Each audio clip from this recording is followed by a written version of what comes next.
এক বেদুইন গুইসাব একটা ধরে নিয়ে যাচ্ছে যাচ্ছে, আর এক ব্যক্তি তাকে বলছে, এই কোথায় যাচ্ছ? আখিরি নবী আসছে। বলে কি বলো? আরে না, আমি মানি না এগুলো। বলে আচ্ছা চলো না। বলে আচ্ছা ঠিক আছে যাই। গুইসাপ হাতে ধরা নবীর সামনে গেলেন।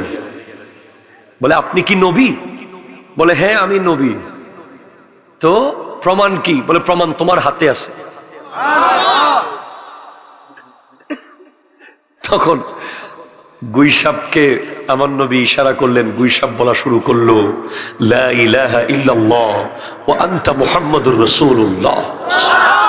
একটু জোরে বলেন সাল্লাল্লাহু আলাইহি ওয়াসাল্লাম। আবু জাহাল ইয়ামান থেকে হাবিবে ইয়ামানিকে ভাড়া করে এনেছে দাওয়াত দিয়ে, যে বলে উনি তো জাদুঘর, তুমি তো বুঝতে পারো জাদুঘর নাকি অন্য কিছু, একটু দেখো তো ট্রাই করে। তখন হাবিবে ইয়ামানি বলে, জাদুঘর দুই জায়গায় কাজ করতে পারবে না, একটা হলো কলবে আর একটা হলো আকাশে, বাকি সব জায়গায় পারবে। বলে উনি যদি নবী হয় তাহলে ওনার ক্ষমতা কলবেও থাকবে আকাশেও থাকবে, দেখি দেখান। তখন আমার দয়াল নবীকে বলে, দেখি আপনি যদি নবী হন চাঁদকে দুটুকরো করেন। আমার নবী আঙ্গুল তুললেন, তেরি মর্জি পা গয়া, सूरज फिरा उल्टे कदम, तेरी उंगली उठ गई, महका कलीजा छिड़ गया, चाँद दुटुकरो হয়ে দুই ভাগ হয়ে পড়ে গেছে। আল্লাহ আল্লাহ আল্লাহ আল্লাহ আল্লাহ। এরপরে বলে মনের ভিতরে কি আছে সেটা যদি বুঝতে পারি তাহলে বুঝে যাবো উনি নবী। বলে বলেন আমার অন্তরে কি চলতেছে? বলে তোমার একটা অসুস্থ মেয়ে আছে, তুমি তাকে রেখে এসেছো বাসায়, গিয়ে দেখো তোমার মেয়ে সুস্থ হয়ে গেছে, মুসলমানও হয়ে গেছে। তখন হাবিবে ইয়ামানি বলে, আবু জেহেল কথা পরে বলি, আগে যাই। সে দৌড়ে দৌড়ে ইয়ামান গিয়ে দেখে যেই মেয়ে প্যারালাইজড, বিছানা থেকে উঠতে পারতো না, সেই মেয়ে আজকে নিজে এসে দরজার খিল খুলে দিয়েছে। বলে মা কি ব্যাপার? বলে বাবা পরে কথা, আগে কালিমা পড়ো, পড়ো লা ইলাহা ইল্লাল্লাহু মুহাম্মাদুর রাসূলুল্লাহ সাল্লাল্লাহু আলাইহি ওয়াসাল্লাম। বলে মা এই কালিমা কে পড়ালো? বলে কিছুক্ষণ আগে নূরানি চেহারাওয়ালা একটা জাত এসেছে যিনি আমাকে কালিমা পড়িয়ে দিয়েছে আর দোয়া করে সুস্থ করে দিয়েছে। শুধু তাই না, পৃথিবীর কে আছো যার সাথে পাহাড় কথা বলে? পৃথিবীতে কে আছো যার সাথে পাথর কথা বলে? আমার নবী বলছেন, জাবলুন উহুদুন ইউহিব্বুনা ওয়া নুহিব্বু ওয়া হুয়া বাবুম মিন আবওয়াবিল জান্নাহ, জাবলুন আয়রুন ইয়াবগাদুনা ওয়া নাবগাদু ওয়া হুয়া বাবুম মিন আবওয়াবিন নার। উহুদ পাহাড় আমার নবীকে ভালোবাসে, আমার নবী উহুদ পাহাড়কে ভালোবাসে, আমার নবীর বিরহে উহুদ পাহাড় কান্না করেছে, উহুদ পাহাড় আমার নবীর কথা বুঝে। আমার নবী একদিন উহুদ পাহাড়ে উঠেছেন, উহুদ পাহাড় নাচা শুরু করে দিয়েছে। বলে কিভাবে? একেবারে সহিহ হাদিসে আছে, সাইদা রাসূলুল্লাহ সাল্লাল্লাহু আলাইহি ওয়াসাল্লাম উহদান ফারাজাফা বিহিম ফাকালা নবী সাল্লাল্লাহু আলাইহি ওয়াসাল্লাম উসবুত উহুদ ফাইন্নামা আলাইকা নবিয়্যুন ওয়া সিদ্দীকুন ওয়া শহীদান। আমার নবী উহুদ পাহাড়ে উঠেছেন, উহুদ পাহাড় নবীকে পেয়ে নাচা শুরু করেছে। এবার আমার নবী বলছে, উহুদ তুমি থেমে যাও, তোমার উপর একজন নবী দাঁড়িয়ে আছে, একজন সিদ্দিক দাঁড়িয়ে আছে, এবং তোমার উপরে দুজন শহীদ দাঁড়িয়ে আছে। শহীদ হওয়ার 24 বছর আগে আমার নবী বলে দিলেন, তোমার উপরে দুজন শহীদ দাঁড়িয়ে আছে। আপনি আমার নবীর মুজিজা শেষ করা সম্ভব না। আল্লাহ তাআলা এত মুজিজা আমার নবীকে দিয়েছেন। আল্লাহু আকবার বলেন। আমার নবীর মুজিজা এক পেয়ালা দুধ। কয় পেয়ালা দুধ? এটাও বুখারীতে আছে। আবু হুরায়রা রাদিয়াল্লাহু তাআলা ফুকে দায়িত্ব দিলেন, সবাইরে খাওয়াও। 70 জনে খাইল।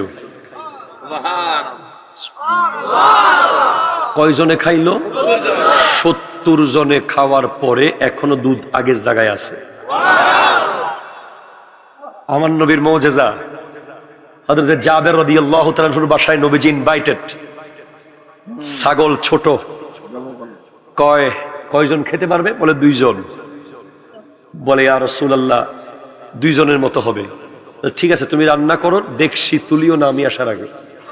ঢাকনা তুলিও না। আমার নবী 1000 জন নিয়ে গেলেন। আরো জোরে সুবহানাল্লাহ নহর। আমার নবী নিজে গিয়ে তরকারি বাড়া শুরু করলেন। বলে কেউ হাড্ডি ভাঙবে না, সবাই হাড্ডিগুলো রেখে দিও। 1000 জন খাওয়ার পরে দেখে ডেকশির তরকারি আগের জায়গায় আছে। এরপর হাড্ডিগুলো সব এক জায়গায় করে আমার নবী দোয়া করেছেন, আবার ছাগল দাঁড়িয়ে গেছে, সবাই খেয়েও ফেলেছে। আমার নবীর মুজিজা, শিকারী ছাগল ধরে হরিণ বেঁধে রেখেছে। আমার নবী বলছেন হরিণকে ছেড়ে দাও, আমি আমি আমি থাকবো হরিণের জায়গায়। হরিণ গিয়ে তার বাচ্চাকে দুধ পান করিয়ে আসবে। কি বলেন? হরিণ যদি পালিয়ে যায় সে কি আবার ফেরত আসে? বলে আমি বলতেছি আসবে, না হলে আমি জিম্মায় থাকবো। হরিণী চলে গেছে দুধ পান করানোর জন্য। এরপর সন্ধ্যা হয়ে যায় গড়িয়ে, সূর্য ডুবা ডুবা অবস্থা, এখনো হরিণী আর আসে না। এবার আমার নবী বলেন, চুপচাপ তাকিয়ে আছেন, কি ব্যাপার? নবী তো জানেন সবকিছু। হরিণী দৌড়াতে দৌড়াতে আসে, বলে কি ব্যাপার ইয়া রাসূলুল্লাহ? বাচ্চাগুলো আমার ছোট ছোট কান্না করছিল, মা হিসেবে খুব কষ্ট হচ্ছিল আসতে। শিকারী তো অবাক, কি ব্যাপার, এভাবে কি আবার ফেরত আসতে পারে? নিশ্চয়ই আপনি নবী, আমাকে কালিমা পড়িয়ে দেন, লা ইলাহা ইল্লাল্লাহু মুহাম্মাদুর রাসূলুল্লাহ সাল্লাল্লাহু আলাইহি ওয়াসাল্লাম। আপনি আমার নবী 1000 সাহাবা দিয়ে 4 লক্ষ স্কয়ার ফিট মাটি কাটিয়েছেন। কিভাবে সম্ভব হয়েছে? ইতিহাস পড়লে আপনি দেখবেন যে এই বাংলাদেশের বাজেট অনুযায়ী যদি 4 লাখ স্কয়ার ফিট মাটি কাটেন, প্রায় 5 কোটি টাকার উপরে লাগবে। কিন্তু আমার নবী সাহাবারা মাত্র 6 দিনে 4 লক্ষ স্কয়ার ফিট মাটি কেটে ফেলেছে। এগুলো মুরাদনগরের মাটি না, এগুলো আরবের মাটি, পাথরের চেয়ে ভয়ঙ্কর এই মাটি আমার নবী কাটিয়েছেন। আমার নবী সাহাবার পুরা চোখ খুলে গেছে, চোখ আলগা হয়ে একটা চিকন একটা রগের মধ্যে চোখ লটকে আছে, ঝুলতেছে। সবাই বলতেছে এই চোখ আর ঠিক হবে না, তুমি ফেলে দাও এটা। সব ডাক্তাররা সরি বলে দিয়েছে, সম্ভব না। পরনি একজন বলে, আচ্ছা আমাদের কাছে তো নবী আছে, একটু শেষবারের মতো নবীর কাছে গিয়ে দেখো চোখ ঠিক হয় কিনা।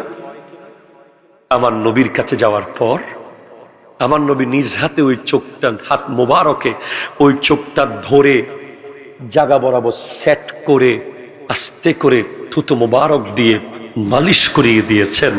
চোখ আগের চেয়ে আরো সুন্দর হয়ে গেছে, আগের চেয়ে আরো আলোকিত হয়ে গেছে। চিৎকার দিয়ে বলেন না সুবহানাল্লাহ।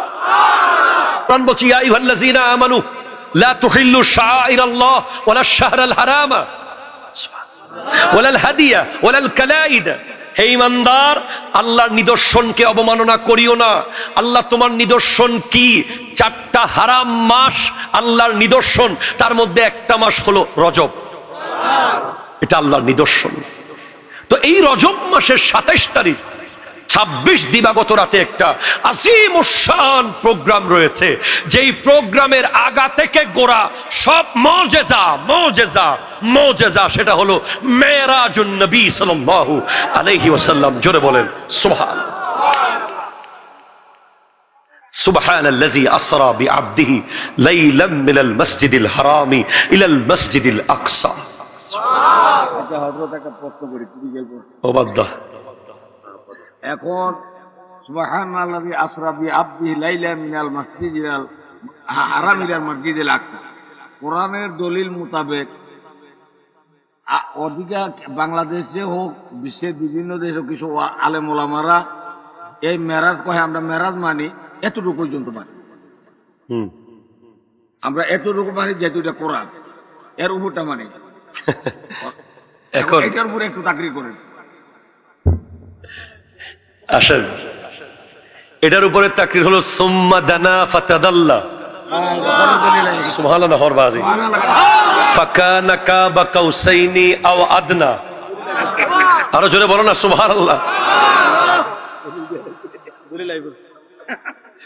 সুম্মা দানা ফাতাদাল্লা, আরো কাছে, আরো কাছে, আরো কাছে। কতটুকু কাছে? আপনি তাফসীর ইবনে কাসির খুলেন, এখন নিয়ে আসেন, আমি এখন দেখাই দিব। আছে কারো কাছে তাফসীর ইবনে কাসির? থাকলে দেখাই দিব। ফাকানা কাবা কাউসাইনি, খুব জটিল জিনিস জানা দরকার আপনাদের। আপনাদের তো এখানে কিছু মনে করবেন না, ওয়াজের নামে যা চলে আধা ঘন্টা শুধু গান আর নাচ, এই ধরনের বিষয়গুলো এইভাবে প্রশ্ন করতে হবে, স্টেজে উত্তর দিতে হবে সাথে সাথে। আল্লাহ আমি অদমকে শক্তি দান করুক, আমি ফকিরকে ওলি আল্লাহদের দোয়া দান করুক, ওলামায়ে কেরামের দোয়ায় যেন বলতে পারি আমিন। জোরে বলেন। আমরা চেষ্টা করে যাব, না জানলে জেনে এসে বলবো। সুম্মা দানা ফাতাদাল্লা ফাকানা কাবা কাউসাইনি আও আদনা। সুবহানাল্লাহ, জোরে বলেন। কতটুকু কাছে? বলে 2 ধনুক পরিমাণ কাছে। ধনুক মানে বুঝেন? ধনুক, এটা হলো ধনুক, এটা হলো তীর। কি কি বলে? বাঁকা, যেটার ভিতরে তীর ঢুকিয়ে। মেরাজে আমার নবীকে আল্লাহ কেন কারেন্ট নিয়ে গেছেন? কারণ এর আগে তায়েফের মানুষ নবীজিকে পাথর মেরে ছিল এমন ভাবে যে আমার নবী একবার জমিনে পড়ে গেছে, আবার তুলেছে, আবার পাথর মেরেছে, আবার তুলেছে, আবার পাথর মেরেছে। এমনকি আমার নবীর রক্ত মোবারক মাথা দিয়ে গড়িয়ে গিয়ে নুরানি কদম মোবারকের তলে দিয়ে গিয়ে নুরানি জুতা মোবারকের সাথে লেগে জুতা মোবারক যখন খুলেছেন, তলা পায়ের মোবারক চামড়া উঠে গিয়েছিল, তলা একটু সাদা সাদা ফ্যাকাশে হয়ে গিয়েছিল তায়েফের কষ্টে। এবং অথচ আমার নবী তায়েফবাসীকে ইসলামের দাওয়াত দেওয়ার জন্য 21 দিন তায়েফের গেইটে আমার নবী দাঁড়িয়েছিলেন। আমরা কিসের ইসলামের দিন দাওয়াত দিচ্ছি? আমার নবী 21 দিন দাঁড়িয়েছিলেন ওই গেটে। ওরা সাহাবায়ে কেরাম বলছে, ইয়া রাসূলুল্লাহ চলেন, আর তারা গেট খুলবে না। বলে আমার নবী বলছেন, তারা যদি 21 বছরও গেট না খুলে, আমি এখানে দাঁড়িয়ে থাকবো, যেদিন খুলবে সেদিন দাওয়াত দেব। ওই তায়েফের মানুষের আঘাতে ওই একই বছর, ওটাকে আমুল হুজন বলা হয়, দুঃখের বছর, হযরতে খাদিজাতুল কুবরা ইন্তেকাল করেছেন। ওই বছরই মাত্র 5 দিনের মাথায় আবার হযরতে আবু তালিব, নবীজির চাচা আবু তালিব ইন্তেকাল করেছেন। এই দুজন ইন্তেকালের পরে তায়েফে গেছেন দুধমা হালিমা সাদিয়ার বাড়িতে, সেখানে তারা পাথর মেরে নবীজিকে রক্ত করেছে। তখন আল্লাহ মেরাজে ডেকেছেন। এখন আল্লাহ কতটুকু কাছে নবীজিকে নিয়েছেন? বলে 2 ধনুক পরিমাণ কাছে। এটা বিশাল আজিম শান এক কথা আল্লাহ বলেছেন। আল্লাহ তাআলা যে কত বড় আহকামুল হাকিমিন, কত উদাহরণ দুনিয়াতে আছে। আল্লাহ ধনুকের উদাহরণ দিলেন কেন? কারণ আরব দেশে যিনি গোত্রের লিডার, কি আপনাদের এই গ্রামের, এটা কোন নাম, হীরাপুরের একজন সর্দার আছে না? সর্দার আছে না? আছে। অথবা চেয়ারম্যান ধরেন, লিডার। তো লিডারের কাছে থাকতো ধনুক আর তীর, থাকবে না? থাকবে। কর্মীদের কাছে আছে, কিন্তু লিডারটা তো স্পেশাল। তো যখন 2 গোত্রে মারামারি হতো, ঝগড়া হতো, কোনো কারণে বার্গেইনিং হতো, তখন মাঝখানে একজন মুসলেহ, সমাধানকারী। আচ্ছা, হীরাপুর আমি বুঝাই, আশেপাশে আরেকটা গ্রামের নাম বলেন তো। খুশগড়। ধরেন খুশগড়ের সাথে হীরাপুরের দ্বন্দ্ব হয়েছে। এখন 2 দলের 2টা নেতাকে ডাকা হয়েছে, মাঝখানে একজন হলো সমাধানকারী। যিনি সমাধানকারী উনি ওই দলের লিডারের ধনুকটাও নিলেন, এই দলের লিডারের ধনুকটাও, 2টা ধনুক নিলেন এক হাতে। কয় হাতে? এবার তীর নিলেন একটা। কয়টা? একটা ধনুক। তার মানে বুঝালেন যে আজকে থেকে তোমার আর আমার ধনুক 2টা হতে পারে, তীর হবে কিন্তু একটা। আমার আল্লাহ বুঝিয়েছেন, আমার হাবিব আর আমি, আমরা দুজন 2 ধনুক পরিমাণ, মানে হাবিবকে কেউ যদি কষ্ট দেয় আল্লাহ তার বিরুদ্ধে যাবে, ঠিক কিনা জোরে কথা বলেন না? ওই আরবে যেভাবে দুই গোত্রের দুই ধনুক একসাথে করে মিলিয়ে দেওয়া হয়, আজকে থেকে হাবিবের ধনুক একটা, আল্লাহর ধনুক একটা, দুই ধনুক এক জায়গায়, তীর কিন্তু একটা। সেজন্য ইন্নাল্লাযীনা ইউযুনাল্লাহা ওয়া রাসূলা লানাহুমুল্লাহু ফিদ দুনিয়া ওয়াল আখিরাহ, যে আল্লাহকে কষ্ট দেবে নবী কষ্ট পাবে, যে নবীকে কষ্ট দেবে আল্লাহ কষ্ট পাবে, যে আল্লাহকে রাজি করবে নবী খুশি হবে, যে নবীকে রাজি করবে আল্লাহ খুশি হবে। এই জন্য কোরআনুল কারীমের 3টা কাপল আছে, কাপল জোড়া। অবদ্দা সুবহানাল্লাহ না বাজি। এই জোড়াগুলো একা একা চলে না, জোড়া জোড়া চলে। একটা হলো আতিউল্লাহ ওয়া আতিউর রাসূলা, আল্লাহর আনুগত্য করো, রাসূলের আনুগত্য করো। শুধু লিল্লাহে তাকবীর বলবেন, নারে রিসালাত বলবেন না, এই তাকবীর আল্লাহর কাছে তেমন কবুল হবে কিনা সন্দেহ আছে। তাহলে আতিউল্লাহ ওয়া আতিউর, আল্লাহর আনুগত্য করো, রাসূলেরও আনুগত্য। শুধু আল্লাহর আনুগত্য করবা, রাসূলের বিরোধিতা করবা, এটা আল্লাহ কবুল করবে না। এরপরে হলো আনিশকুরলি ওয়ালি ওয়ালিদাইকা, আল্লাহর শুকরিয়া করো আর বাবা মায়ের শুকরিয়া করো। কেউ যদি শুধু আল্লাহর শুকরিয়া করে, বাবা মার বিরোধিতা করে, এই শুকরিয়া আল্লাহ কবুল করবে না। জোড়া জোড়া বলেছি। জি বলেন, 1 মিনিট শেষ করতেছি। আছে যাচ্ছি, যত কষ্ট সব করেন, আজকে অসুবিধা নেই। এই বছর না পারলে 8 বছর মারহাবা, জোরে বলেন। এটা শেষ করে আপনারটা বলছি। এরপরে আকিমুস সালাতা ওয়া আতুজ যাকাত, নামাজ কায়েম করো, যাকাত আদায় করো। কেউ যদি শুধু নামাজ পড়ে যাকাত না দেয়, নামাজ কবুল হবে না। আবার কেউ যদি শুধু যাকাত দেয়, নামাজ না পড়ে, ওই যাকাতও পারফেক্টলি আল্লাহর দরবারে হবে না। দুইটা জোড়া জোড়া চলে। যাকাত ফরজ না হলে এটা অন্য বিষয়। তাহলে আপনি কি বুঝলেন? হুজুরের প্রশ্নের উত্তর হলো, আল্লাহ আমার নবীকে 2 ধনুক পরিমাণ কাছে নিয়ে গেছে। আমার নবী বলছেন, সহিহ মুসলিমের হাদিস, রাআইতু রাব্বি ফি আহসানি সূরাতি, আমি আমার রবকে উত্তম অবয়বে দেখেছি। দুনিয়ার সব নবী আল্লাহ আছে বলেছেন না দেখে, আর আমার নবী আল্লাহ আছে বলেছেন দেখে দেখে। সুবহানাল্লাযী আসরা বিআবদিহি লাইলাম মিনাল মসজিদিল হারাম ইলাল মসজিদিল আকসা, এতটুকু ছিল বুরাকে। কিসে বলেন না রে ভাই, কিসে? এই বুরাকটা গোটাই মুজিজা।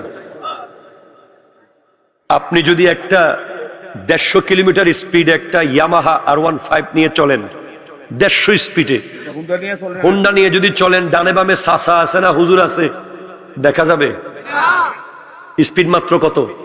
150। আর আমার গাড়ি যেটা আছে ওটা দিয়ে যদি আপনি হাইওয়ে রোডে 200 তুলেন, মোটামুটি 180 তুলেন, তাহলে রাস্তার ডানে বামে কুমিল্লা নূরজাহান আছে না কি আছে? দেখার সুযোগ নাই। বোরাকের গতি ছিল কিরকম? এক চোখের চোখ যতটুকু যায়, বোরাকের 1 কদম ততটুকু। বিদ্যুতের চেয়ে বহুগুণ স্পিডে। কারণ আমার নবী গোটা মেরাজ শেষ করে এসে গেছেন, এখনো দরজার ছিটকিনি নড়তেছে।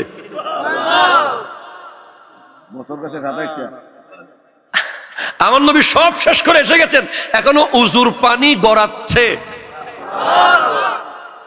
এর ভিতরে এত স্পিড বোরাক চলতেছে। এর ভিতরে আমার নবী বলছেন, রাআইতু মূসা মারারতু বিকবরি মূসা ওয়া হুয়া কায়িমুন ইউসাল্লি ফি কবরিহি, আমি মূসার কবরের পাশ দিয়ে যাচ্ছিলাম, মূসা কবরে দাঁড়িয়ে দাঁড়িয়ে নামাজ পড়তেছিল। আমার নবী যাওয়ার পর, যাওয়ার আগে মুজিজা, মেরাজে যাওয়ার আগের মুজিজা, এটা তো ইবনে কাসিরে আছে, তাফসিরে আর অনেক জায়গায় আছে। হিরাক্লিয়াস রোম সম্রাট, তার দরবারে গিয়ে আবু সুফিয়ান, তিনি তখন ইসলাম কবুল করেন নাই, উনি আমার নবীর বিরুদ্ধে বুঝাচ্ছেন,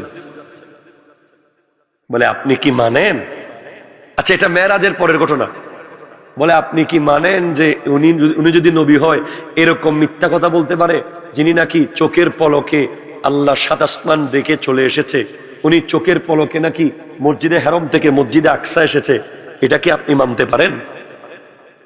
তখনই ওই মসজিদে আকসার যিনি দায়িত্ববান খ্রিস্টান যাজক পাদ্রি তাকে ডেকে বলে, তুমি ওই রাতে কিছু দেখেছো? বলে হ্যাঁ, আমি জানি নিশ্চিতভাবে ওই নবী সেদিন মসজিদে আকসায় এসেছে। বলে কেমনে জানলে?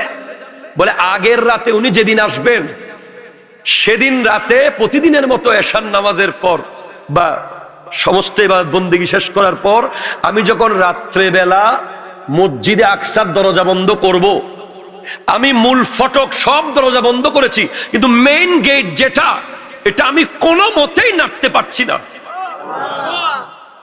এমনকি আমি লোকজন ডেকেছি, আরো অনেক লোকজন ডেকে আমরা পারাপারি করেছি, অনেক চেষ্টা করে এক বিন্দু নাড়াতে পারি নাই, মনে হচ্ছে নিচের থেকে জমিন আর উপর থেকে আসমান দরজার চাপ দিয়ে ধরে রেখেছে। তখন শেষ পর্যন্ত আমরা দরজা বন্ধ না করে চলে গিয়েছি। পরের দিন এসে দেখি যে সামনে যে পাথর দরজার সামনে, ওটাতে ঘোড়া বাঁধার একটা চিহ্ন, ওটাতে আমার নবী বোরাক বেঁধেছেন। এরপরে দরজা পরের দিন অটোমেটিক খুলতেছে আর বাড়তেছে। তার মানে আমি বুঝলাম যে সেদিন রাতে ওই নবী যে আসবেন সেই অপেক্ষায় দরজা পর্যন্ত অপেক্ষা করছিল। এরপরে সহিহ হাদিসে আছে, সহিহ হাদিস যারা মানে না তারা গুমরা। ওই জায়গায় একটা সিঁড়ি এসেছিল, সিঁড়ি। আমার নবী হাদিসে বলেছেন যে এই সিঁড়ির মতো সুন্দর জিনিস পৃথিবীতে আর কোনোদিন আমি দেখি নাই, কেউ দেখে নাই। কুদরতি একটা সিঁড়ি, যে সিঁড়িতে করে আমার নবী প্রথম আসমান, দ্বিতীয়, তৃতীয়, চতুর্থ, পঞ্চম উঠেছেন। ওটাকে বলা হয় ইসরা। মসজিদে হারাম থেকে মসজিদে আকসা কি বলা হয়? ইসরা। আর এখান থেকে মসজিদে আকসা থেকে সিদরাতুল মুনতাহা পর্যন্ত বলা হয় ইরাজ। আল্লাহু আকবার, জোরে বলেন না। আর সিদরাতুল মুনতাহা থেকে লামকান পর্যন্ত যেটা রফরফে করে গিয়েছেন ওটাকে বলা হয় মেরাজ। নিচেরটা না মানলে কাফের, ডাইরেক্ট কাফের। এরপরের থেকে না মানলে ফাসেক, এরপরের থেকে না মানলে মুনাফিক, গুমরাহ। এভাবে করে ফতোয়া দেওয়া হয়েছে। এখন কেউ যদি না মানে নবীর শান, আমাদের তো আর কিছু করা নাই, ঠিক কিনা? জোরে বলেন না। মেরাজের এত দলিল, এই যে 5 ওয়াক্ত নামাজ তো মেরাজের দলিল। নামাজ পড়েন, মেরাজ মানেন না, তাইলে জাগা মানবেন, বাপ মানেন না। কথা বলা ঠিক কিনা? জোরে আমরা চিটাং দেখেছেন, আপনার ওয়াজ দোয়া আমরা মুসাফির দোয়া কবল সহিয়াদি ওর এক যে যুবক কাবলাল জুমা বাদাল জুমা, কথাটা বুঝেননি। কোর্টের মধ্যে কেস করলে যদি এটা না লাগায় তাহলে কেসটা হাকিমের গ্রান্টেড হয় না। তো আমি ক্ষুদ্র জ্ঞানের দ্বারা বুঝি যে কাবলাল জুমা বাদাল জুমা হইলো ফরজ গুলা মঞ্জুরের একটা। জি জি জি, বেশ। এই ব্যাপারে আমাদের এলাকায় ফরজটা কোন রূপে পরে আটসাত করে দেবো, ছয়টানে খেলা দেয় বাইরে থাকে, ছয়টানে চোর দেওয়ার বাইরে হয়ে থাকে। বসেন বসেন। আমি কাবলাল জুমা বাদাল জুমার আগে দলিলে যাওয়ার আগে একটা গুরুত্বপূর্ণ কথা বলবো যে আপনি কি আল্লাহকে ব্যস্ততা দেখাইছেন? আপনি সেনাবাহিনীর মেজর, সেনা প্রধান ওয়াকারুজ্জামানের সামনে গিয়ে বলতে পারবেন আই এম সো বিজি? আপনাকে বুটের লাথির লগে নদীতে ফেলে দেবে। আপনি কি পুলিশের এসপির সামনে গিয়ে বলতে পারবেন স্যার আই এম বিজি? আপনি আল্লাহর সামনে গিয়ে বলছেন যে oh my dear creator I am so busy, 2 রাকাত পড়েছি, অনেক সময় দিয়েছি আপনাকে, আর টাইম নাই।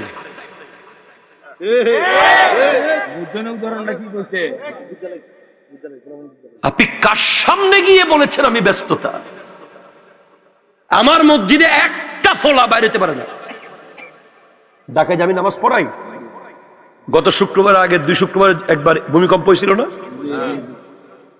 সেদিন ভূমিকম্পের দিন আমি বললাম যে খবরদার, যদি 2 রাকাত পরে ভাইরাস ভূমিকম্প সাথে সাথে আবার হবে। তুমি কি জানো কেউ যদি মসজিদের ভেতরে মারা যায় সে জান্নাতের ভেতরে মারা গেল? তুমি কেন মসজিদ থেকে বের হয়ে যাও? এই যে আমার নবীর সুন্নাহ, ডান পা দিয়ে ঢুকবো, বাম পা দিয়ে বের হব, ঠিক কিনা বলেন না? কেন? এই সুন্নাহর সায়েন্টিফিক ব্যাখ্যা কি? আপনি যদি মসজিদের ভেতরে ঢুকে যান তো আপনি মসজিদের ভেতরে ঢুকে গেছেন, বাস আপনি জান্নাতের ভিতরে আছেন। কিন্তু ঢুকার সময় এক পা যখন মসজিদের ভেতরে দিলেন, আর এক পা এখনো বাইরে, অর্ধেক ভিতরে অর্ধেক বাইরে, তখন যদি আপনি মারা যান, বলে মেডিকেল সায়েন্স বলছে যে ব্যক্তি ডান পায়ের উপরে ভর করা অবস্থায় মারা যাবে তার লাশ পড়বে সামনের দিকে। এরপরে বের হওয়ার সময় আপনি কোন পা আগে দেন? বাম পা। তখনও মসজিদের ভিতরে অর্ধেক, বাইরে অর্ধেক। সেই সময়ও যদি আপনি মারা যান, মেডিকেল সায়েন্স বলছে বাম পায়ের উপরে ভর করা অবস্থায় যদি কেউ মারা যায় তার লাশ পড়বে পেছনের দিকে, মসজিদে। ইসলাম চাচ্ছে যে আপনাকে মসজিদের ভিতরে রাখতে। আমার নবী এমনকি ঢুকা আর বের হওয়ার সুন্নাত দিয়েছেন এমন ভাবে যেন আপনি মসজিদের ভেতরে মারা যেতে পারেন, অথচ আপনি মসজিদ থেকে বের হয়ে যাচ্ছেন। এর শাস্তি স্বরূপ আপনি কিয়ামতের দিন দেখবেন যে যেই ছেলেকে আপনি খ্যাত মনে করতেন, খ্যাত, 2 রাকাতের পরে মসজিদে থাকতো, কিয়াম করে, মিলাদ করে, দুরুদ পড়ে, মুনাজাত করে, হুজুরের সাথে মোলাকাত করে, মসজিদের দান বাক্সের টাকা গোছায়, তারপরে মসজিদ সাফ করে, তারপরে 3টার দিকে বাসায় আসে, আপনি দেখবেন কিয়ামতের দিন সে আল্লাহর আরশের ছায়ার নিচে দাঁড়িয়ে আছে। আল্লাহু আকবার, নারে রিসালাত। আর যে দৌড় মেরে চলে এসেছে সে আফসোস করবে,